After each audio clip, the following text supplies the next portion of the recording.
चलिए जी, जय हिंद दोस्तों, welcome to the tax club. तो अभी तक मैं अलाउंसेस से रिलेटेड हमने कुछ वीडियोस मैंने अपलोड करे थे और उसमें हमने देखा था कि साहब हमने अपने अलाउंसेस को कुछ 3 4 5 कैटेगरी में डिवाइड करा है। क्यों? क्योंकि अब हमारे पास दो टैक्स की स्कीम है, एक डिफ़ॉल्ट एक ऑप्शनल। उसमें हमने पहले डिस्कशन कर लिया था कि जो वो अलाउंसेस जो कि टैक्सेबल होते हैं दोनों रिजीम के अंदर, which are taxable under both regime. इसमें हमने city compensatory allowance, entertainment allowance और ट्रांसपोर्ट अलाउंस रिलेटेड बात करी थी। उसके बाद हमने दूसरा कैटेगरी जो डिस्कशन करा था वो करा था allowances which are partially exempt under the optional tax scheme, partially exempt under the optional tax scheme and fully taxable under the default tax scheme. मतलब 115 बीएसी में पूरी तरह से टैक्सेबल हो जाएगा, लेकिन आपकी पुरानी वाली स्कीम में जो नॉर्मल वाली स्कीम है, आप उसको ऑप्शनल बोलते हैं, उसमें आप पार्शली आपका एग्जेम्प्ट होगा, पार्शली टैक्सेबल होगा। उसके अंदर हमने अपना एचआरए का डिस्कशन करा था। सबसे पहले हमने एचआरए का डिस्कशन करा और उसमें एक क्वेश्चन भी हमने करके देख लिया। अब हमारे पास इस कैटेगरी के अंदर कौन सी कैटेगरी है जिसमें हमारे अलाउंसेस पुरानी स्कीम में तो पार्शली एग्जाम पार्शली टैक्सेबल है, लेकिन नई स्कीम मतलब डिफॉल्ट टैक्स स्कीम ये 115 बीसी में पूरी तरह से टैक्सेबल है, उसमें एचआरए हो गया। अब उसके अंदर भी कुछ एक दो कैटेगरी है। उसमें कैटेगरी क्या है?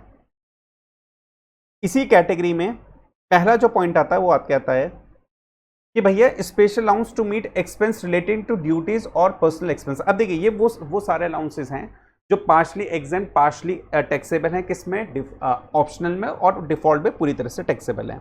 लेकिन इन अलाउंसेस का नेचर क्या है? ये अलाउंसेस वो हैं जो आपकी ड्यूटीज या पर्सनल एक्सपेंस को बियर करने के लिए आपका एम्प्लॉयर अपने एम्प्लॉय को देता है। सेक्शन 1014 एचआरए का था, सेक्शन 1013 ने डिस्कशन करा।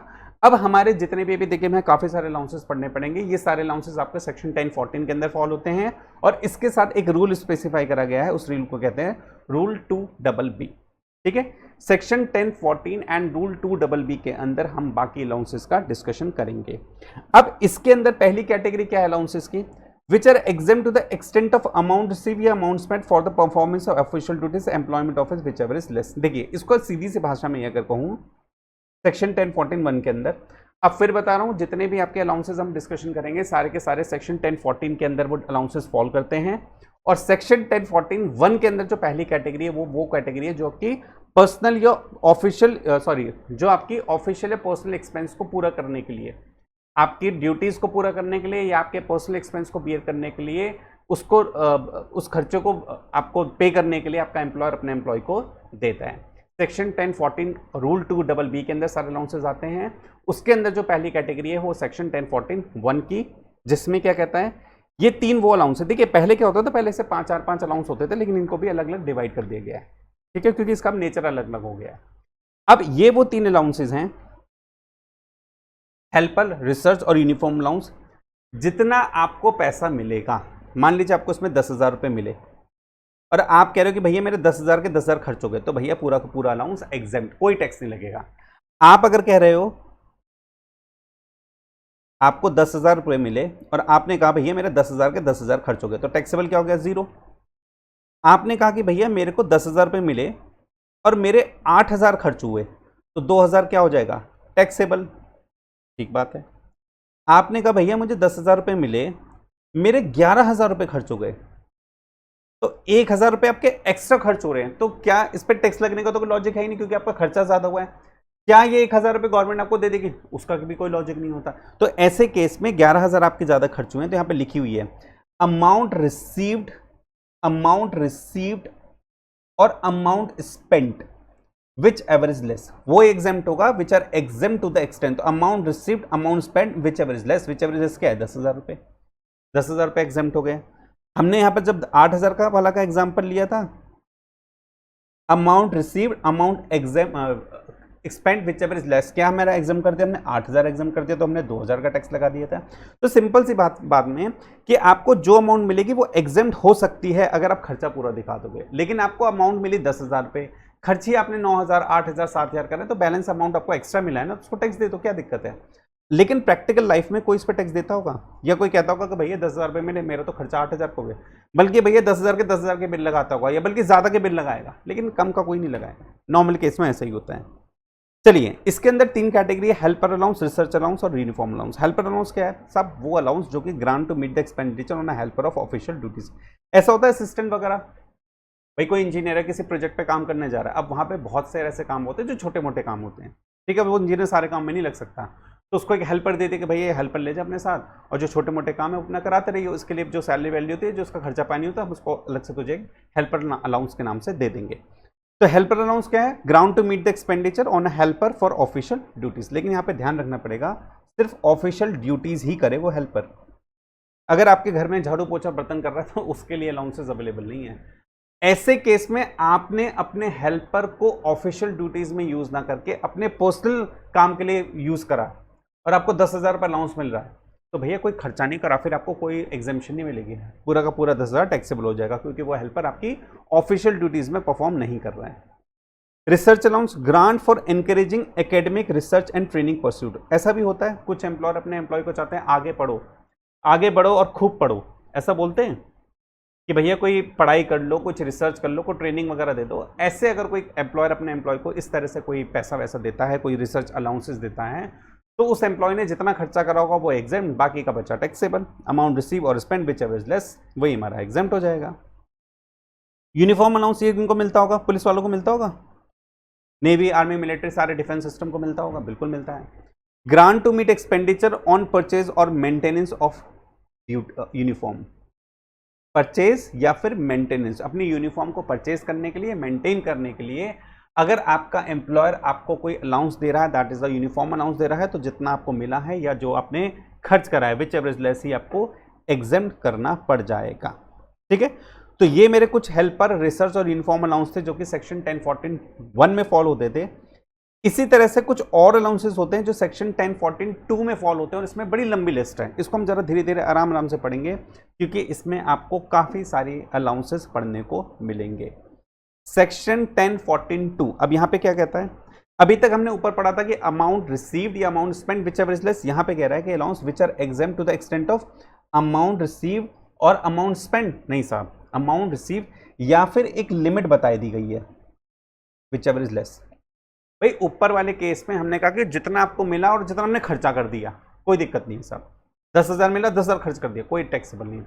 यहाँ पे कह रहा है आपको खर्च आप कितना भी करो, मुझे उससे मतलब नहीं है, आपको जो अमाउंट मिली है और जो अमाउंट स्पेसिफाई कर दिए कहां पर, यहां पर नीचे जितने अलाउंस है ना, सब अलाउंस में अमाउंट स्पेसिफाई कर दी गई है, इस लिमिट तक एग्जाम करेंगे। इसके ऊपर अगर कुछ है वो तो टैक्सेबल हो जाएगा, हमें उससे मतलब नहीं, हमें नहीं मतलब आपने कितना खर्चा करा है। तो allowance which are exempt to the extent of amount receive और the limit specify whichever is less, यहां पर एक्चुअल खर्चे से हमारा कोई लेना देना नहीं है। फॉर एन एग्जाम्पल देखिए, पहला अलाउंस देखते हैं, चिल्ड्रन एजुकेशन अलाउंस। भैया एम्प्लॉयर अपने एम्प्लॉय का बड़ा ध्यान रखता है, उसके बच्चों की पढ़ाई लिखा का भी खर्चा दे रहा है कि लो साहब अपने बच्चों को पढ़ाओ, चिल्ड्रन एजुकेशन अलाउंस और हमसे ले जाओ। एक्चुअल एग्जाम कितना होगा? देखिए हमें यहाँ पर कितना मिलता है, हम यहाँ पर कोई डिस्कशन नहीं करना है, भाई कितना मिले वो एम्प्लॉयर के ऊपर है। एम्प्लॉयर अपने एम्प्लॉय को 10,000 दे, 500 रुपए दे, 5 लाख दे, हमें क्या मतलब उससे? हमें तो मतलब है कि सब उस अलाउंस का टैक्समेंट ट्रीटमेंट क्या होना चाहिए, और टैक्स ट्रीटमेंट जानने के लिए हमें पता होना चाहिए कि सब ये अलाउंस कहां पर फॉलो हो रहा है। क्या ये अलाउंस सेक्शन 1013(a) का है, 1014(1) का है, 1014(2) का है, किस तरह के नेचर का अलाउंस है, हमें वो पता होना चाहिए ताकि हम इसका टैक्स का ट्रीटमेंट कर सकें। अब आप एम्प्लॉयर ने अपने एम्प्लॉय को चिल्ड्रन एजुकेशन अलाउंस दिया, ठीक बात है सब, कोई दिक्कत नहीं है, अलाउंस तो कोई बढ़िया बात है। कितना दिया हमें मतलब नहीं, हमें तो पता होना चाहिए कि हम कितना एग्जाम करेंगे। तो एग्जाम करने के लिए कह रहा है कि साहब exempt up to actual amount receive per child और 100 रुपये per month per child up to maximum of 2 child whichever is less. मतलब कितना एग्जामेशन मिलेगी? 100 रुपये प्रति माह, यानी 1200 रुपये साल के। और कितने बच्चों को मिले? भाई चिल्ड्रन एजुकेशन बच्चों का ना, बच्चे 1 हो, 2 हो, 3 हो, 4 हो, 5 हो, 7 हो, 8 हो, 10 हो, कितने भी हो सकते हैं, हमें क्या मतलब। तो 100 रुपये प्रति माह और मैक्सिमम मिलेगा 2 बच्चों के लिए, मतलब मैक्स टू मैक्स कितना मिल सकता है? 2400 रुपये। कितना मिल सकता है? मैक्सिमम 2 बच्चों के लिए होता है। अब इसमें बड़े ऊट पटांग क्वेश्चन है, जुड़वा बच्चे हुए उससे क्या फर्क पड़ेगा? पहले एक बार हुए, उसके बाद जुड़वा होगा तो भी 2 बच्चों के लिए मिलेगा, किसी भी 2 बच्चों का क्लेम कर लो। पहले जुड़वा होगा तो फिर एक हुआ तो पहले 2 बच्चों के लिए मिल जाएगा। तो इससे हमें मतलब नहीं, आप कितने बच्चों, हमें नहीं मतलब उससे। आपके सिंपल 2 बच्चों के लिए आपको 100 रुपये प्रति माह और मैक्सिमम 2 बच्चों तक एग्जेम्पशन मिल जाएगी। फॉर एन एग्जाम्पल, अगर आपका एम्प्लॉयर आपको 1000 रुपये प्रति माह 3 बच्चों का अलाउंस देता है, तो 12 तिये 36,000 हो गए। 1000 रुपये एक बच्चे का देता है, हर महीने दे रहा है, और 3 बच्चे, आपको 3 बच्चों के लिए दे रहा है। वो मैंने क्या कहा था कि साहब एम्प्लॉयर आपको कितनी अमाउंट दे रहा है, हमें इससे कोई लेना देना। वो 1 बच्चों का दे, 2 बच्चों का दे, 10 बच्चों का दे, 15 बच्चों का दे, 50 बच्चों का, हमें इससे कोई मतलब नहीं है। हमें तो मतलब है कि हम आपको एग्जेम्पशन इसमें कितनी दे पाएंगे। तो 1000 रुपये देता है, हर महीने देता है, 12 महीने के लिए देता है, और 3 बच्चों के लिए देता है 36,000 रुपये। लेकिन हमें जो एग्जेम्पशन देनी है, वो एग्जेम्पशन कितनी देनी है, हमें देनी है एग्जेम्पशन 100 रुपये प्रति माह 2 बच्चों के लिए। मतलब हम देंगे एग्जेम्पशन सिर्फ और सिर्फ 2400 रुपये की। तो 36,000 में से 24,000 गए, 34, 33,600, 33,600 का आपका जो है टैक्सेबल पोर्शन हो जाएगा। 36,000 एम्प्लॉयर से मिले, 2400 ही एग्जेम्पशन थी, 33,600 आपका टैक्सेबल हो जाएगा। ठीक बात है। चलिए दूसरा एग्जांपल लेते हैं। मान लीजिए एम्प्लॉयर ने आपको दिया 1,000 रुपये 12 महीनों के लिए 2 बच्चों के लिए। कितना मिल गया, 12 दूनी 24,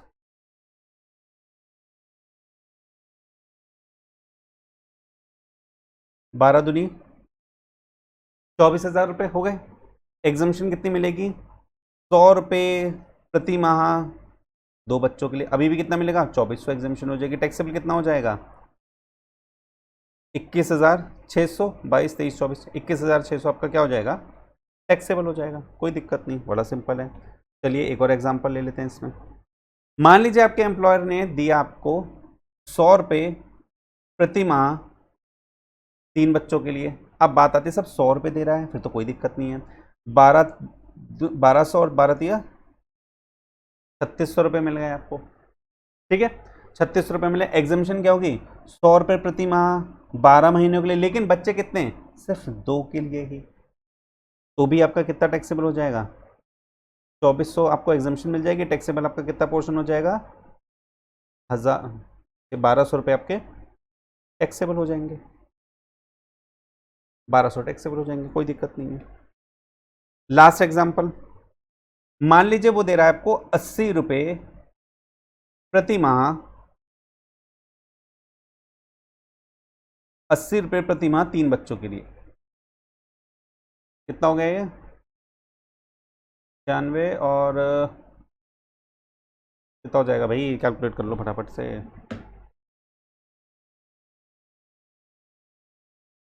12 इंटू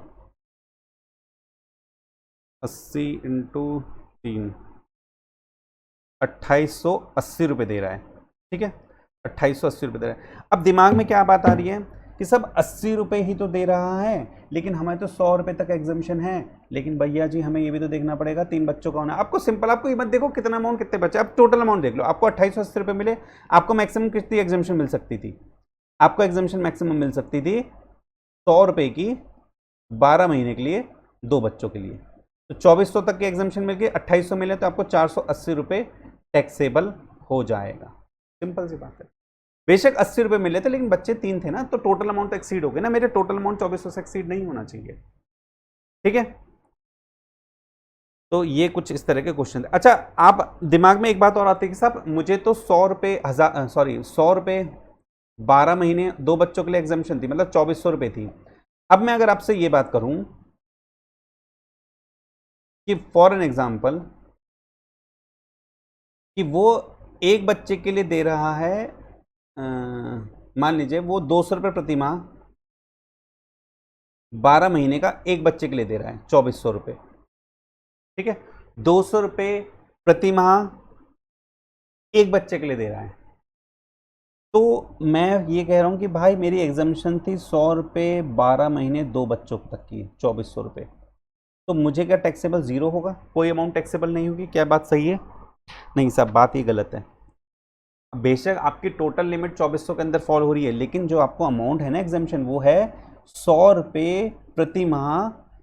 अब 2 बच्चे नहीं, आपके सिर्फ एक ही बच्चा है ना, तो 1200 तक की आपको एग्जम्पशन मिलेगी। तो आपको मिल रहा है कितना, 2400। वो एक बच्चे पे 200 रुपये दे रहा है, लेकिन सिर्फ एक बच्चे के लिए दे रहा है। मैं कह रहा हूँ आपके एग्जामिशन तो 2400 रुपये तक वहाँ थी 2 बच्चे, लेकिन मेरे एक्चुअल में कितने बच्चे हैं पहले ये देखना पड़ेगा। अगर 2 बच्चे हैं तो सब कोई दिक्कत नहीं है, लेकिन मुझे ये कंसिडर करना पड़ेगा भाई एक बच्चे के लिए 2 बच्चे के लिए। अगर मेरे एक बच्चा है तो कोई दिक्कत नहीं है, 2 बच्चा है तो भैया फिर मेरी मैक्सिमम एग्जामिशन 2400 तक ही हो सकती थी, और मुझे कितना दे रहा है 2400 दे रहा है, कोई दिक्कत नहीं है। लेकिन मुझे यहाँ कंसिडर करना पड़ेगा, ये ध्यान देना पड़ेगा कि यहाँ पर कितने बच्चों के लिए वो दे रहा है। मुझे पर बच्चे का 100 रुपये पर मंथ ही एग्जामिशन अलाउड है। तो इसका मतलब इस केस में 200 रुपये 12 इंटू 1 2400 दे रहा है। मेरी एग्जामिशन होनी चाहिए थी 100 रुपये 12 इंटू 1 1200 रुपये, तो 1200 2400 इंटू 12 माइनस 1200, तो 1200 मेरा ये टैक्सेबल हो जाएगा। भाई मुझे टोटल 2 बच्चों तक मिल सकती है, लेकिन अभी मुझे एक बच्चे की दे रहा है, वो एक बच्चे पे उसने एक्सीड कर दिया अमाउंट। मुझे हर बच्चे का देखना, भाई 100 रुपये पर मंथ है और पर चाइल्ड है। अब ऐसा नहीं कि भाई टोटल तो 2400 में, यार मैं वो अगर एक बच्चे की दे रहा है ना तो मुझे भी यहाँ पे एक बच्चे कंसिडर करना पड़ेगा। वो 2 बच्चे की दे रहा तो मैं 2 बच्चे कंसिडर कर सकता हूँ, वो 3 बच्चे की दे रहा, लेकिन मेरे पास कितना ऑप्शन है, 2 ही बच्चे का ऑप्शन है। तो इस तरह से हमें हर बच्चे के हिसाब से देखना पड़ेगा। चलिए same principle goes with hostel expenditure allowance.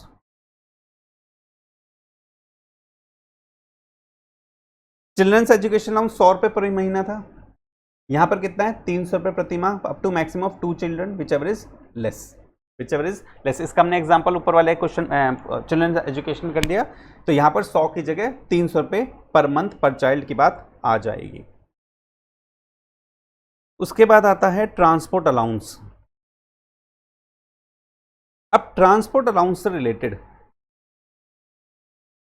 एक हमने अलाउंस पहले भी पढ़ा था, देखिए, और ये पहली कैटेगरी में अलाउंस था जिसमें आपके अलाउंस पूरी तरह से टैक्सेबल होते हैं बोथ रिजीम के अंदर। Transfer allowance granted to employee to meet the expenditure for the purpose of place of business it in case of blind different, ये एग्जेम्पशन नहीं मिलेगी, सॉरी इनके लिए एग्जेम्प्टेड होगा, exemption with be under the board system. Transport allowance granted to an employee to meet his expenditure for the purpose of commuting between the place of his residence and the place of his duties fully taxable.